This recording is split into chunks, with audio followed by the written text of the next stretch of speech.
Welcome back to the channel, folks. We have a video today that from a recent collection purchase, which included a lot of older holders that have been off the market for, I would say conservatively, at least 20 years and probably closer to 30, maybe even more really. Most of these are older NGC and PCGS slabs. Some older green holders. There's one Rattler and some of the first generation early blue labels with the series and coin listed. So those came out in the 90s, so late 90s. So yeah, 25 to 30 years. And this was one gentleman's, only part of it actually, lifelong accomplishment. And there was a lot of raw coins as well. Probably won't get into those because we'll probably run out of time. There's so many to look through. I've just pulled out some of the more highlight type coins, if you will. So without wasting a whole lot more time, why don't we take a peek at some of these, because some of these will eventually be made available for sale. And we'll start off, we're going to go in chronological order. So we'll start with this 1878 S MS65 and this NGC holder. This one's probably from the 2000s. You get the barcode label and the newer font. So this one's probably circa 2005, so 20 years ago. But a very nice, pretty much blast white gem. And the 1878S is not a rare date by any stretch. It does get scarce in MS65. I have a few MS64s, and some I sent in myself that you get that semi-proof-like reverse there. But it's really hard to get to this 65 level from what I've personally experienced. So for those who like blast white, this one might be for you. When this one ultimately comes to sale, you can definitely see that reflective quality on the reverse. Definitely satiny on the obverse. And I think it's properly graded. There's really no major hits or problems, and the luster is full and the strike is pretty much full, I would say. You know, you look at those breast feathers and they're very well defined, and nice height on the eagle neck and wing feathers, and arrows and the wreath are all very well defined. Look at the detail in the hair and above the hair, above the ear. It's very three-dimensional, so that's how you know the strike is approaching full. I'm just trying to figure out where to put them once we've looked at them, because I'm very limited on space here.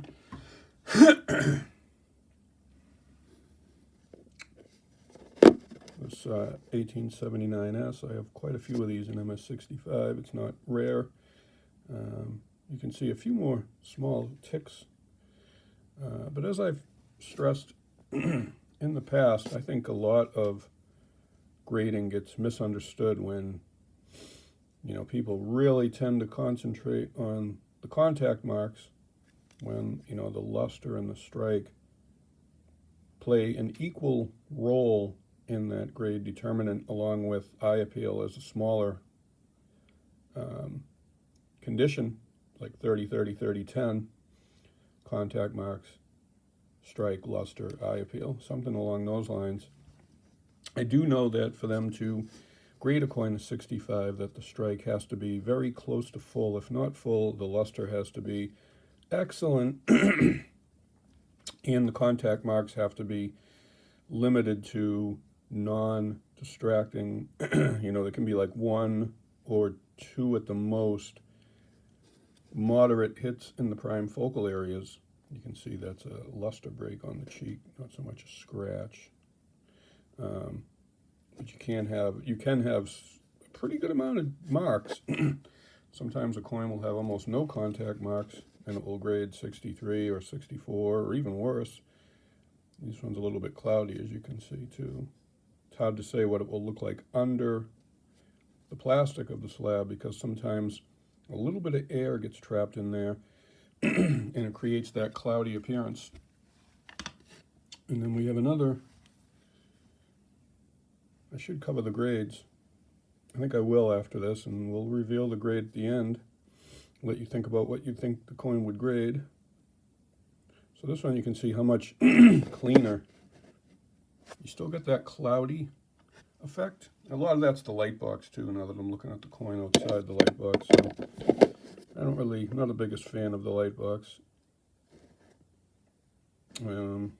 So the 65 on the left, you can see the small chatter. To the left of, to the left of Liberty's face, and on the cheek in front of the mouth. And here, so much cleaner. I looked at this one under a loop, and hard pressed to find any type of marks. It's got phenomenal eye appeal.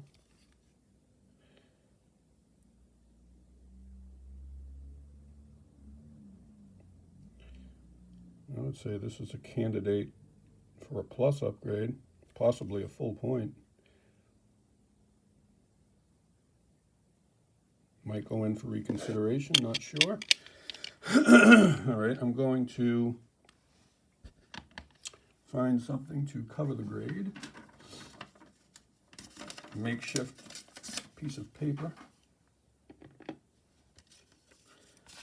Hope it's thick enough. I could use the business card, but it's probably too big. All right. Here we have an 1880 S. Very frosty, very reflective.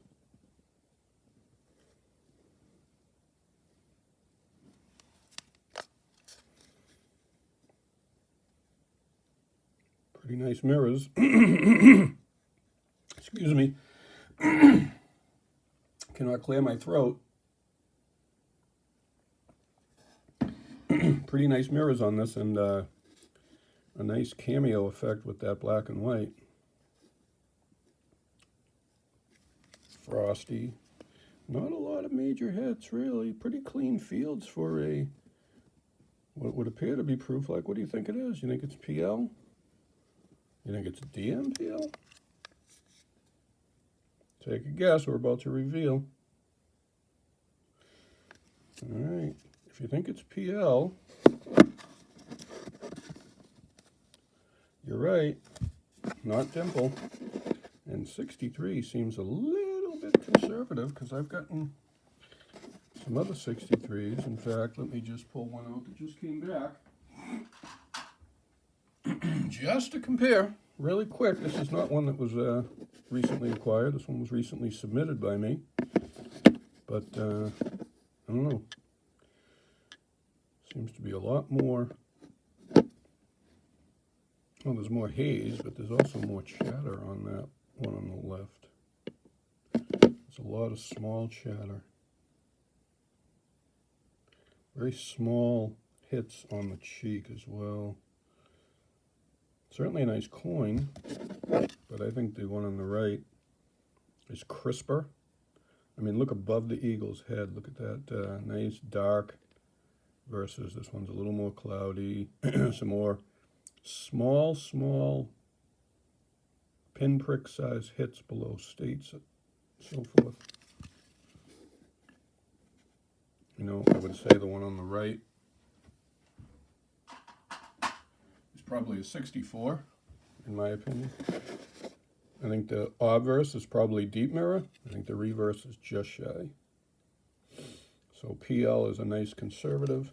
If that's PL, it's pretty hard to get to dimple, because this is pretty solid for what it is.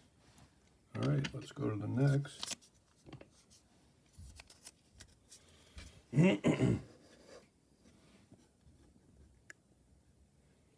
We have another 1880S. Another one with some very strong reflective qualities. This is an older green holder.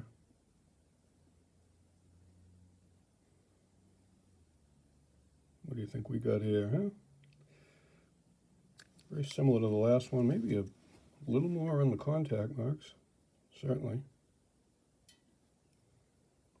The mirrors are equally strong. What do you think, folks?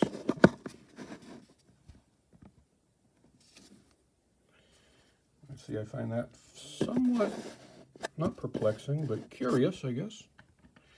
Because I think, again, it doesn't just come down to the contact marks.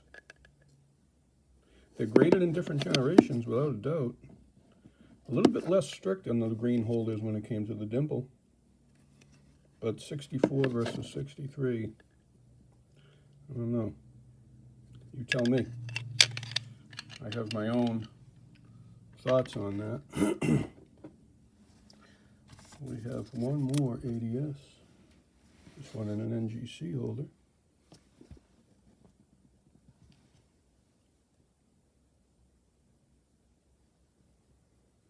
Pretty much glass white, no reflective qualities here.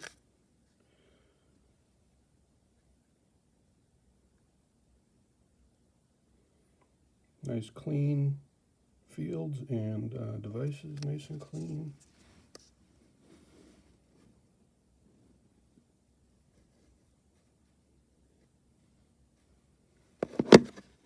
Take your guess. I think they got this one right. I don't have a problem with that one. All right, moving on. Another NGC. Pretty similar look to the last one, 81S.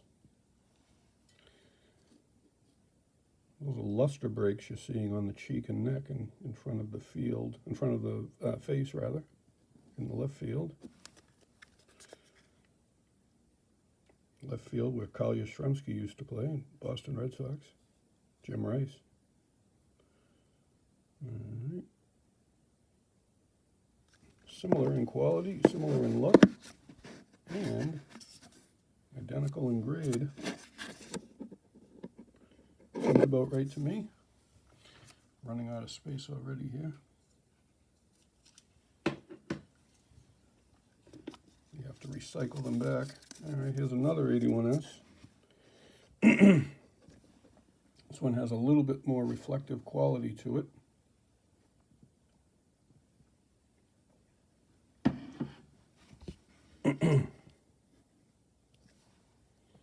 Nice clean cheek, clean fields. Very pretty.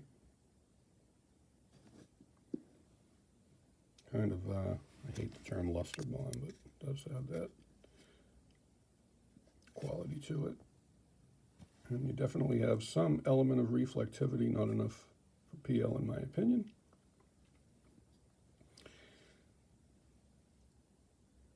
Very attractive. And same result, slightly different generation. And this is a good example of, you know, not all 65s are created equally. You know, I'll take the one on the right 3 times on Sunday over the one on the left, but that's just my own preference. You may not have the same. And we have another PCGS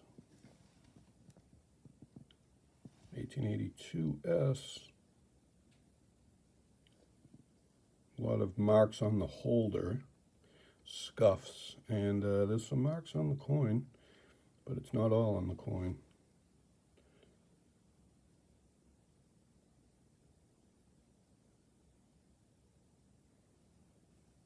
This one's interesting.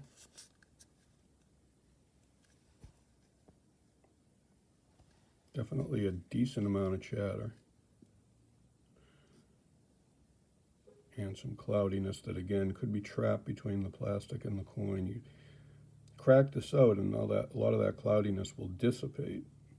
Hard to say how much will stay, though, unless you crack it out, which probably is not recommended. What do you think we have here? You think it's PL? It's close, huh?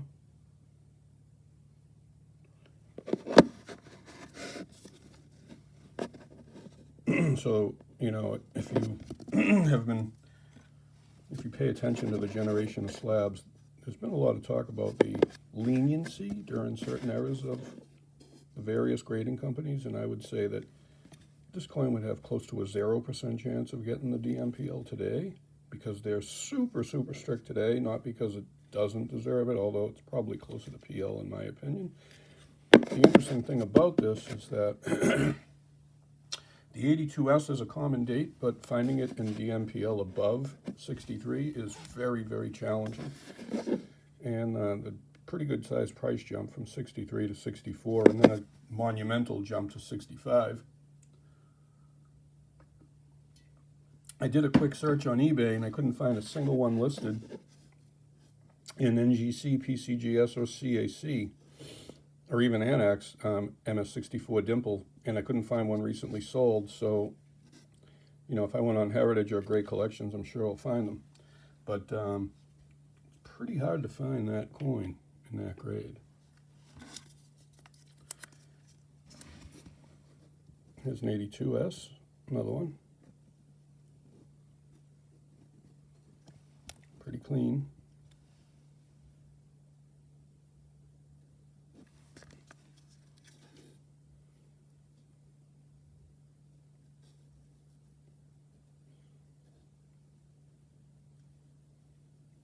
Hardly any hits at all. An excellent luster. What do you think on this one?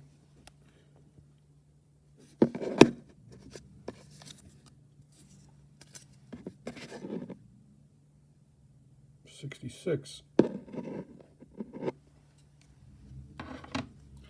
And we have one more 82S. This one's actually not from this recent purchase. I've had this one. So you may have seen this coin if you've seen any of my Instagram posts, which not many people look at, so maybe you haven't. But wonderful crescent rainbow effect in front of the portrait. Very clean surface and fields. Superb eye appeal in my opinion on this one. And very, very few contact marks right above In God We. Below states, there's a little mark there, a little hairline scratch almost, but not really, just a mark. It's pretty blemish free. Very small pock mark on the cheek, but we're really nitpicking. Remember, a lot of times grading gets looked at on the micro level. You really want to look at it at arm's length, especially at first and at the end. You can look at it under a loop in the middle, but you want to take the wide eye view when you first look at it and the wide eye view when you finish, and then make your own judgment. So again, we have two 66s, and not all 66s are of the same caliber, even though at that level you'd think they'd be closer. I would still take the one on the right. They're both fine coins, but if the dealer had these two in his case and they were the same price, I don't think there'd be too much time spent figuring out which one I wanted. All right, we'll try to speed these up. We're going a little slow. We're 18 minutes in. Here we have an 84.0 with very nice reflective quality. Not a lot of hits, especially for a potentially proof-like quality coin.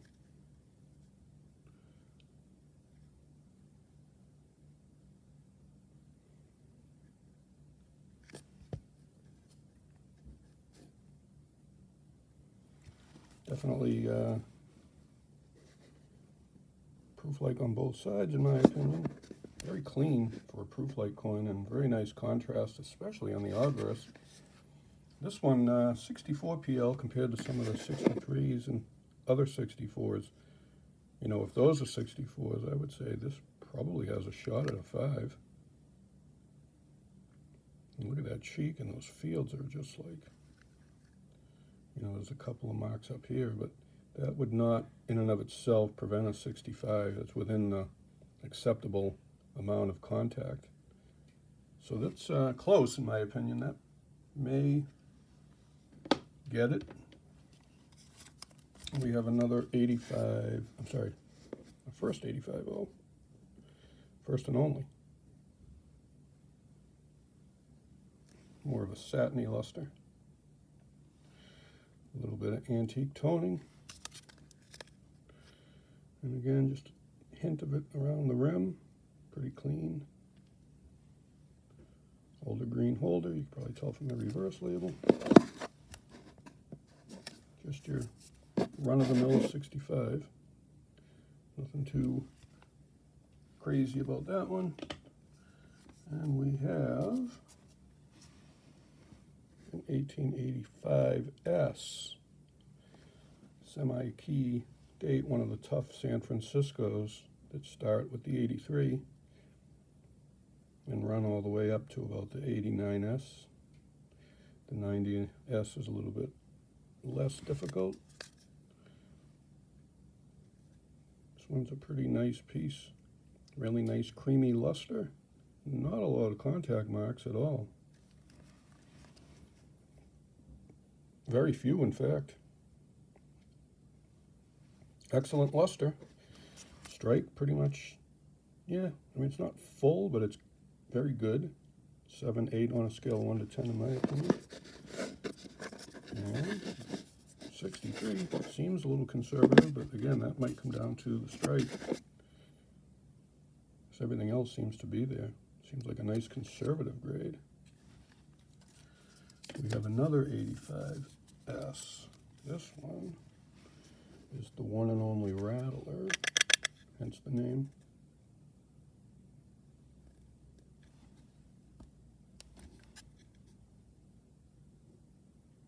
Kind of similar in appearance. A little more streaky, a couple more hits down in front of the chin and on the cheek. Nice little strip of toning, some color on the reverse, a little more, a little cleaner fields, and just a cleaner reverse than the obverse, a little bit of a proof-like characteristic quality to it. Very appealing and attractive piece. Holding it sideways since it's facing 9 o'clock.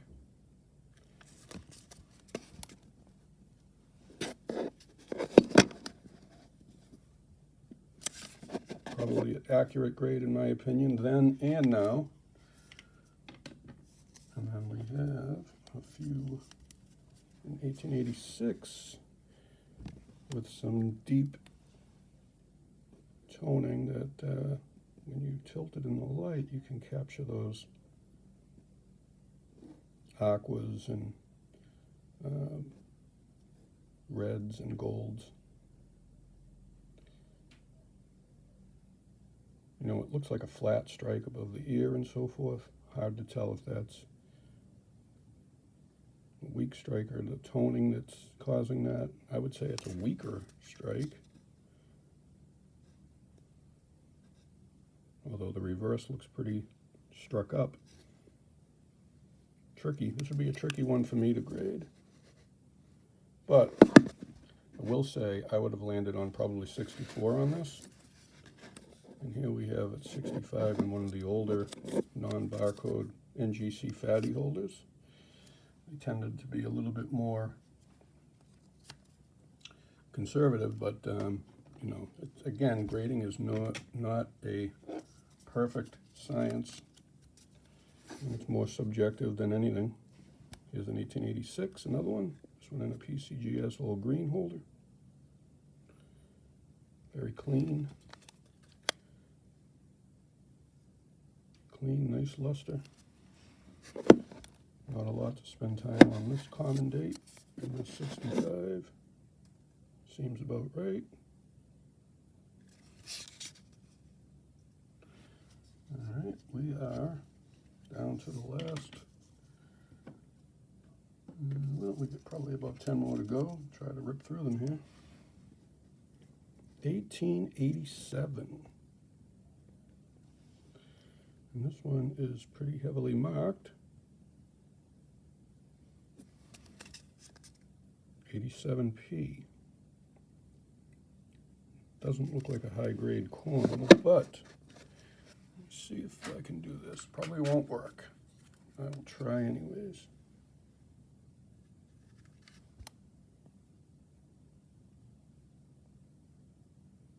if you look at that date,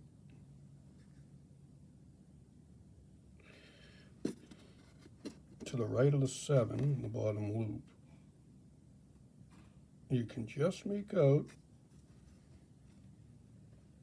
the remnants of a 6.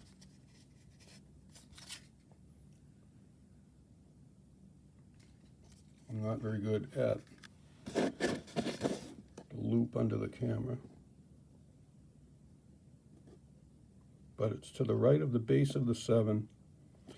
Definitely can see it a little bit more in hand, but this is a pretty scarce variety.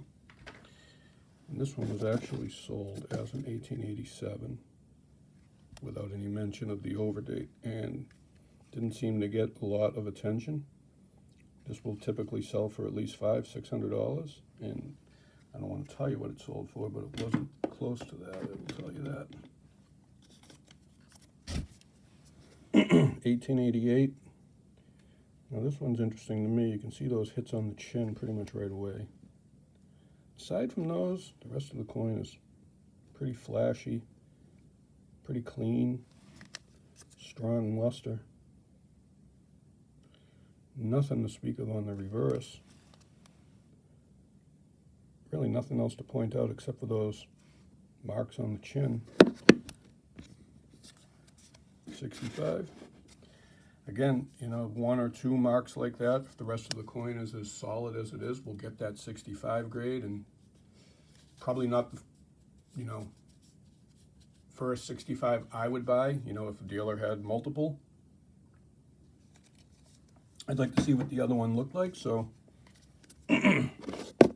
we actually get, I'm going to show the grade on this one. We actually have a chance to do that here, if we have another one. I mean, the rest, 2 coins are pretty much identical, except for the one on the right doesn't have those marks. Does it have any other marks? You know, whatever it has, it's trivial. There's a little spot there.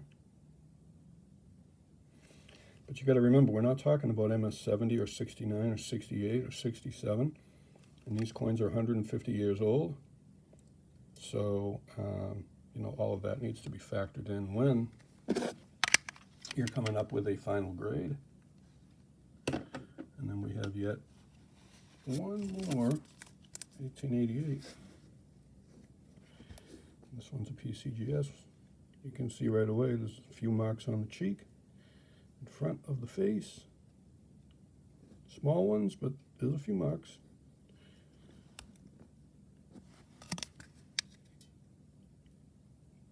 One or 2 marks above the eagle's head.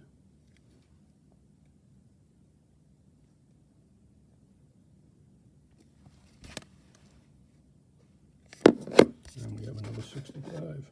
So if you had all 3 to pick from, which one would you take? I would probably take the second NGC one, but that is just me. Some people would take the PCGS one because they want the PCGS holder. Here we have an 1889 O, which is one of the really tougher dates in mint state. And I don't think there's much for dispute as to whether this is mint state or not.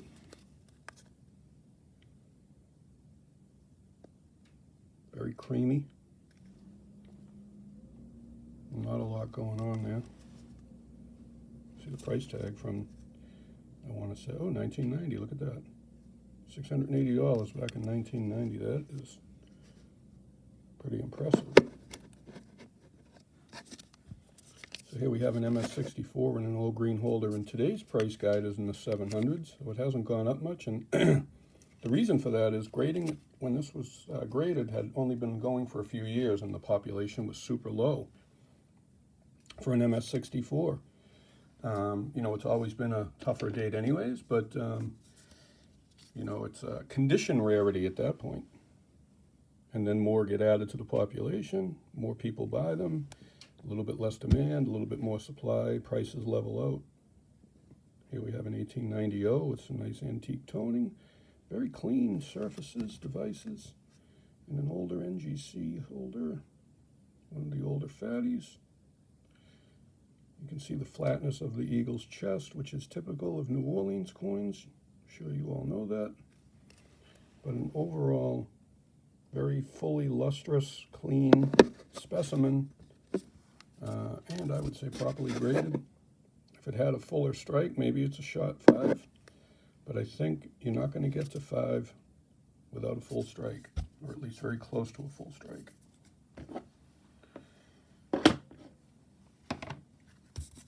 All right, we have an interesting piece here in 1891 that, upon close inspection, almost looks cleaned. Maybe it is, lightly. What do you think of this one? What grade? What are you thinking? Or do you think it's details? Or what? Now, when I first looked at it, I can tell right away it's not fully mint state. You know, the luster just doesn't roll over that cheek. It's dull and flat. And there's little bits of wear throughout. Sure, you can probably see that as well. In the fields, a little bit flat, especially over the cheek and the high points. So AU, I would say it's a CC, 91 CC. In fact, if you look in front of the eagle's mouth, you'll see that die chip, which qualifies as the VAM3 spitting eagle. Coming right out of the eagle's mouth there. Very common in the GSAs, the 91 CC. There's more spitting eagles than ones that don't spit. So a top 100 VAM AU58. I might even call it AU details. I think it's been cleaned, but maybe I would probably be more comfortable with a 55. I don't think, to me, a 58 is, you know, an MS63 with just a speck of rub, and I don't see this coin having the eye appeal of a 63, but again, that's just me. And then we have, oh, I showed that, I'm sorry, I skipped one, because I have it off to the side here. This 1890 O, I'm holding it gingerly because the slab is kind of falling apart. We won't spend a lot of time on this one. Very clean fields and cheek.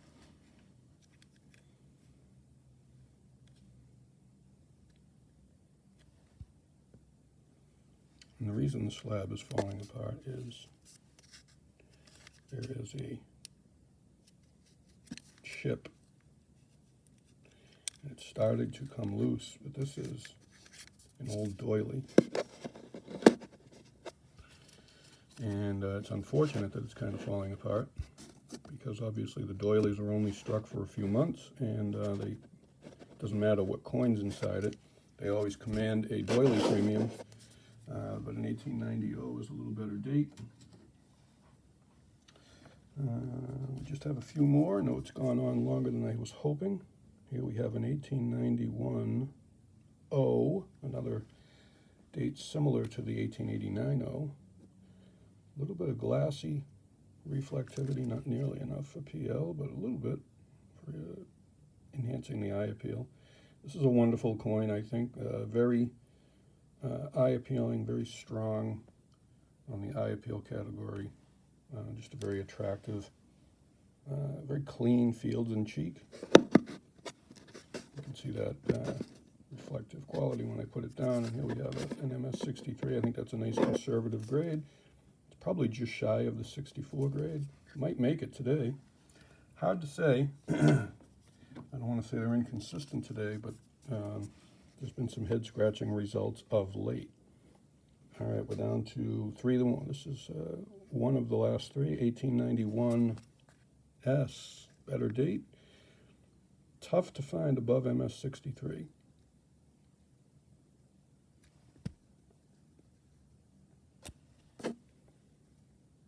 Nice full or nearly full strike, pretty clean fields. Clean devices, nice luster. And we have a 64, which seems to be right to me. I don't think it's going anywhere, and no matter when it's graded, I think that's accurate. I feel good with that in the 64 holder. That's a nice coin. We have 2 more. We have this 1900, common date, clean, fields and cheek. Same here, very prototypical run-of-the-mill MS65. Kind of close to what the 91S looked like, but you're going to get the 65 on the common dates more so than the ones with low pops. And then we have a 1903, slightly better date, 03P. 030 would be a tough date, same with S, but the 03P is still a better date. Nice clean fields, cheek, so forth and so on. Trying to get it in focus. And that will wrap up the slabs for this particular session. I appreciate it if you've stuck with it this long. If you have any comments or thoughts on any of the coins, please feel free to share those. Raw coins, maybe we'll show them in another video, but like, comment, subscribe if you're so inclined. Sam's Coins and Heavy Metal on eBay under the same name with underscores between each word. Obviously, samscoinsandheavymetal.com on the web and a Gmail address, as well as all other information on this business card on front of your screen. Thank you so much for your time. Have a wonderful weekend. See you in the next video.